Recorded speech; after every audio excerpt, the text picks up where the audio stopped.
Mara nyingi sana tumekuwa tukiamini kwamba Roho Mtakatifu alikuja ile siku ambao ni ya Pentekoste, kwenye ile Matendo 2 kuanzia mstari wa kwanza ule, ndio tunaamini kwamba Roho Mtakatifu ndo alikuja. Lakini tunachokiamini sio kweli. Roho Mtakatifu alikuja toka kuumbwa kwa misingi ya ulimwengu. Kwa hiyo Roho Mtakatifu alikuwa anafanya kazi kwenye Agano la Kale na amefanya kazi kwenye Agano Jipya. Kwa sababu ukisoma kwenye Mwanzo mlango wa kwanza mstari wa 3 mpaka wa 4, Mungu akasema iwe nuru, ikawa nuru. Mungu akaiona nuru ya kuwa ni njema. Mungu akatenga nuru na giza. Biblia inasema Mungu akasema iwe nuru. Kwa Mungu alikuwa anasema, kazi ya Roho Mtakatifu ilikuwa ni kuhakikisha alichokisema Mungu anakifanya kuwa uhalisia. Mungu akasema, manake alilisema neno. Akasemaje? Akasema na iwe nuru. Baada ya kutamka tu kwamba iwe nuru, baada ya neno kutoka tu, Roho Mtakatifu akaingia, akaifanya nuru iweze kutokea. Kwa siku zote hata tunapolisoma neno la Mungu, tukishalisoma neno la Mungu, anayelithibitisha neno la Mungu ni Roho Mtakatifu. Kama unakumbuka, kuna kipindi Musa alikuwa anataka kuvuka kwenye ile bahari ya Shamu. Mungu akamwambia una nini? Akamwambia fimbo. Akamwambia nyosha hiyo fimbo yako. Alivyonyosha tu ile fimbo yake, upepo ukaja, ukavuma, bahari ikagawanyika. Sasa ule upepo uliovuma alikuwa ni Roho Mtakatifu. Kwa hiyo Roho Mtakatifu yuko toka kipindi cha Agano la Kale mpaka amekuja kwenye Agano Jipya, mpaka yuko pamoja na sisi, bado ni yeye yule. Sasa kipindi cha Agano la Kale, Roho Mtakatifu alikuwa anakuwa juu ya mtu. Kina Samson, Roho Mtakatifu alikuwa juu yao. Kina Eliya, kina Elisha, kina Musa, kina Daudi, Roho Mtakatifu alikuwa juu yao. Na ndio maana kipindi cha Yohana Mbatizaji anakuja, alikuja ili amwandalie Yesu njia. Na Yohana Mtakatifu alivyokuja, alikuwa anabatiza watu kwa maji. Nitakusomea kitabu cha Mathayo mlango wa 3 mstari wa 11.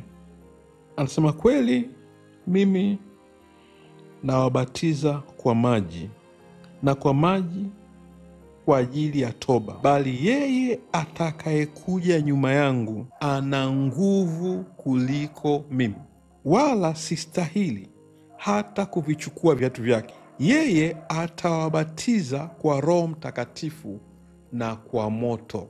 Kipindi cha Yohana, ubatizo wake wala watu wakupata nao shida, ila kipindi cha huyo anayekuja ni nani? Maana Biblia inasema yeye atakayekuja ana nguvu kuliko Yohana. Swali la kujiuliza, huyo anayekuja ni nani? Bwana Yesu asifiwe. Akaja Bwana Yesu, akahubiri kwa miaka hiyo 3, akafa, akafufuka, akakaa na wanafunzi wake kwa muda wa siku 40. Alafu Yesu akawaambia kitu kimoja. Matendo 1 mstari wa 4 mpaka wa 5.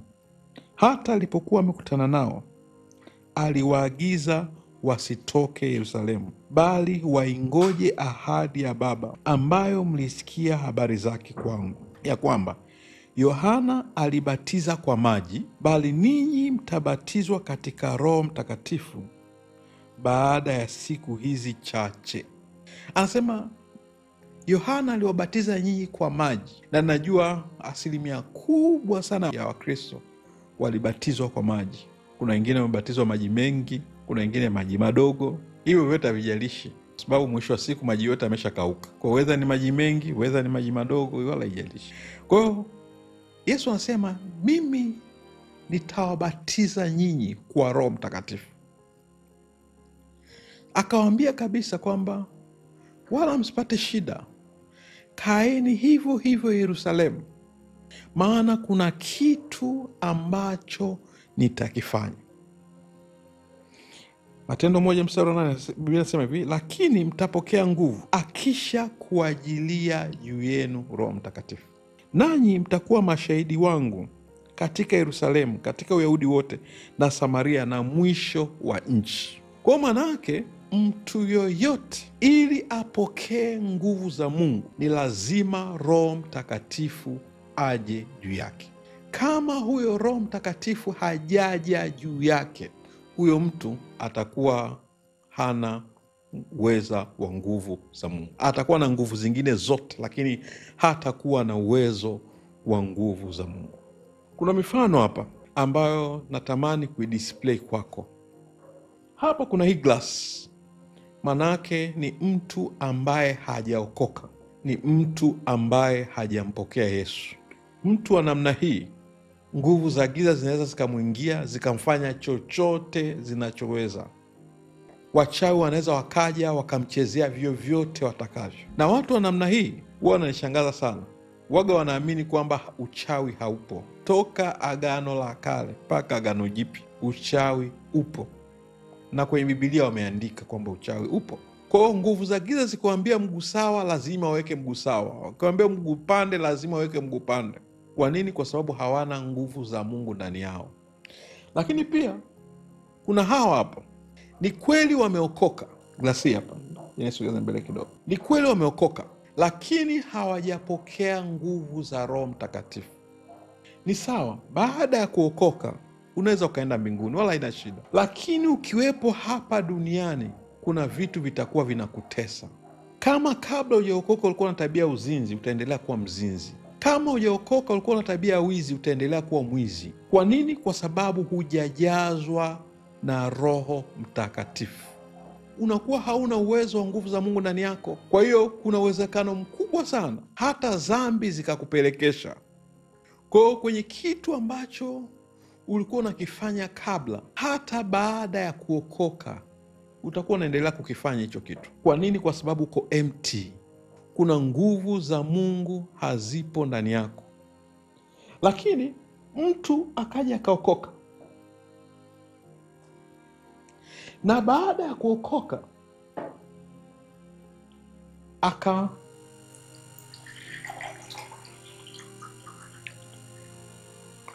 nguvu za Mungu zikamiminika ndani yake.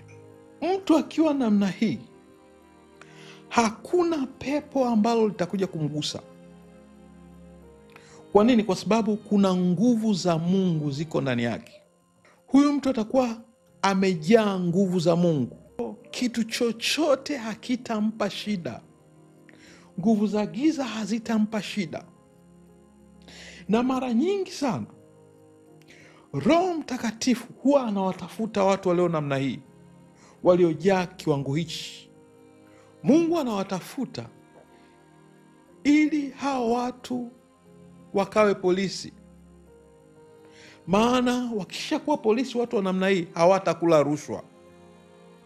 Mungu anawatafuta watu ambao ni majaji. Wakisha kuwa namna hii, wameshajazwa na nguvu za namna hii, hawatakula rushwa. Mungu anawatafuta wanasiasa. Wanasiasa ambao wameshajazwa nguvu za Mungu watasimama sawa sawa na nchi inavyotaka. Mungu anawatafuta watumishi ambao wana nguvu za Mungu. Watumishi ambao wana nguvu za Mungu hawatakuwa machawa wa vyama fulani, watakuwa machawa wa Yesu Kristo. Kazi yao ni kusambaza neno la Mungu. Watu wa namna hii ndicho kitu ambacho Mungu anawatafuta. Sasa watu wa namna hii wako wachache sana. Kuna watu wengine wameokoka, lakini wako kama hivi, kama hii glass. Hawana nguvu za Mungu ndani. Ukiwaangalia unawakuta wako empty. Hawana neno la Mungu, hawana uwezo wa kuomba. Maneno mawili matatu, kaishiwa na maneno. Lakini Mungu anawatafuta watu ambao wamejazwa na Roho Mtakatifu.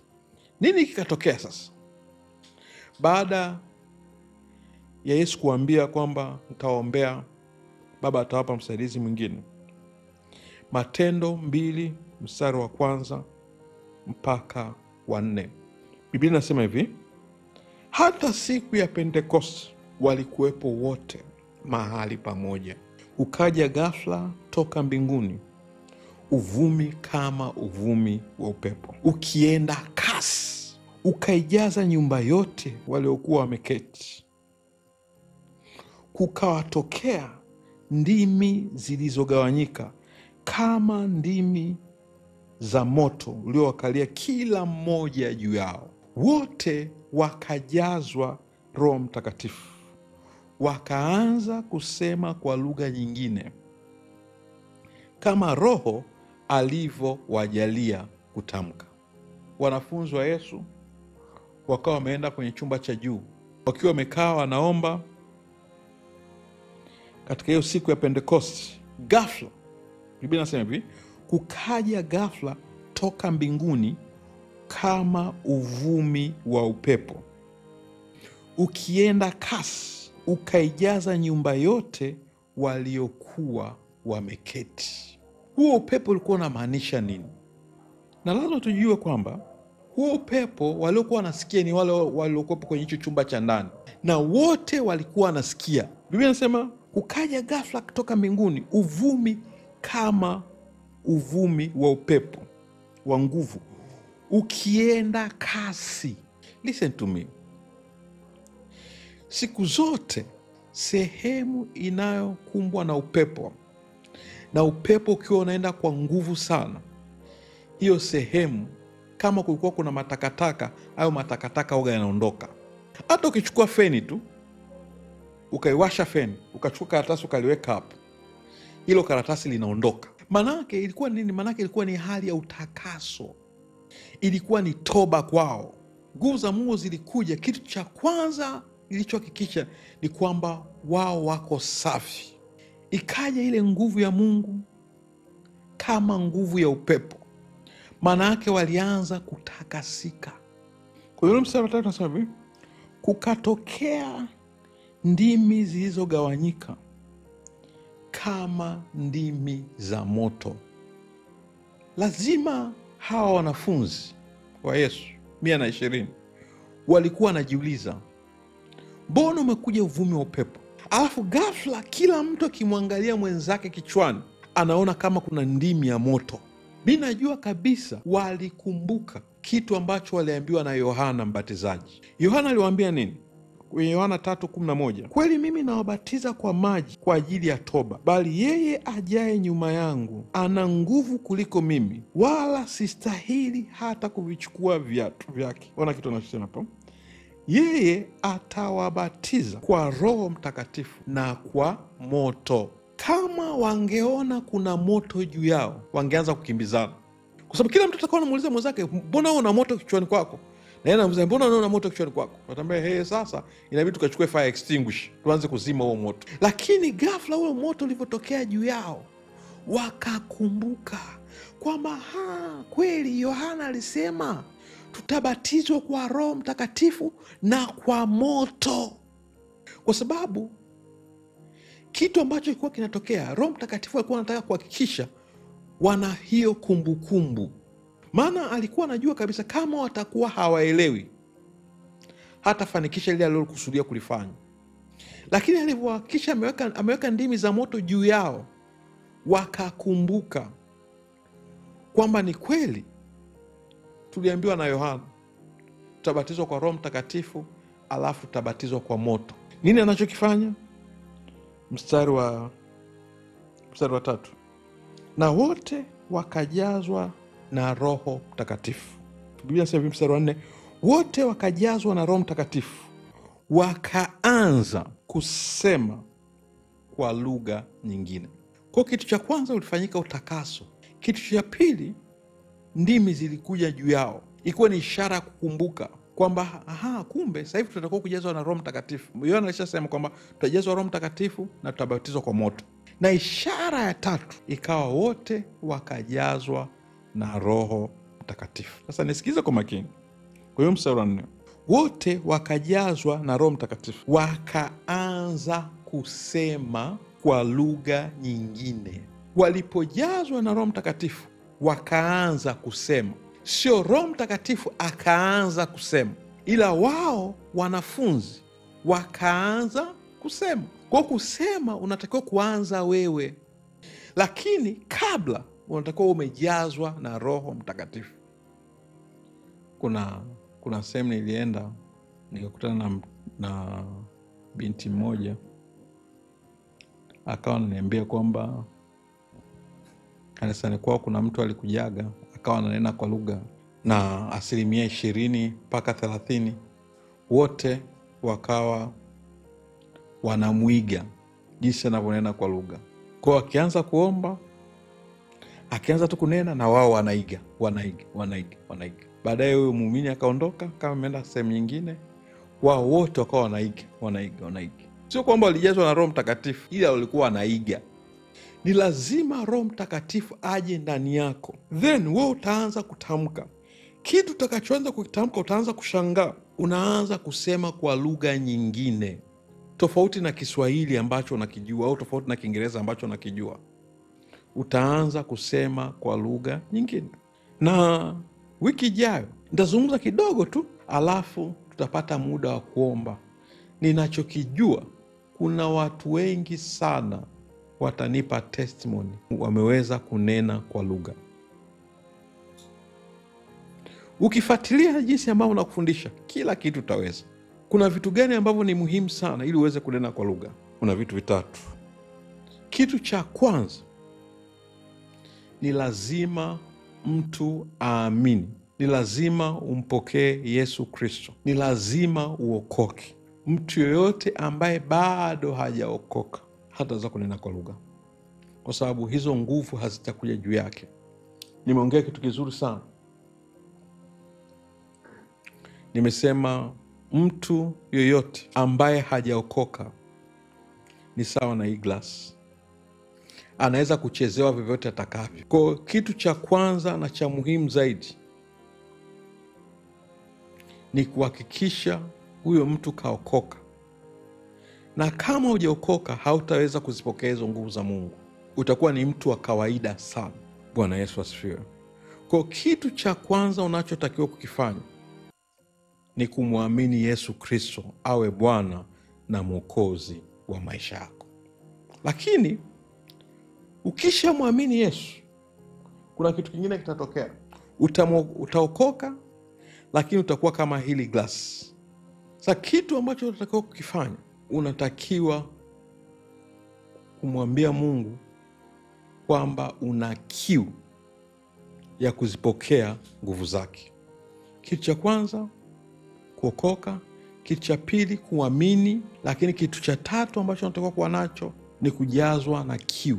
Mwambie Mungu, nina kiu ya nguvu zako. Kitabu cha Ufunuo mlango wa 21 mstari wa nafikiri wa 6 ule, Biblia inasema hivi: akaniambia, imekwisha kuwa, mimi ni Alfa na Omega, mwanzo na mwisho. Nitampa yeye mwenye kiu ya chemchemi ya maji ya uzima bure. Nitampa chemchemi yeye mwenye kiu. Mwenye kiu. Lazima uwe na kiu. Ukiwa na kiu kidogo, utapokea nguvu za Mungu kidogo. Ukiwa na kiu kubwa, utapokea nguvu za Mungu kubwa. Kwa uwezo wa kiu yako ndio utakapokuwa unazipokea hizo nguvu za Mungu. Kuna watu waga wanaojiuliza, hivi mtu ambaye ameokoka ni lazima awe amejazwa na Roho Mtakatifu akasema kwa lugha nyingine? Na kuna watu wanabisha kwamba kuna watu watakuwa kusoma kwa lugha nyingine, kuna watu watakiwa kusema kwa lugha nyingine. Hiyo sio sawa. Ukiona mtu anabisha, anaingia kwenye ushindani wa kusema hicho kitu, manake yeye mwenyewe hajajazwa na hana uhakika wa kujazwa. Kwa hiyo baki hapo kusema kwamba sisi ni Wakristo lakini hatutakiwi kunena kwa lugha. Mtu yoyote ambaye ananena kwa lugha hawezi kumsikia akisema hicho kitu. Kwa hiyo watu wote watajazwa na Roho Mtakatifu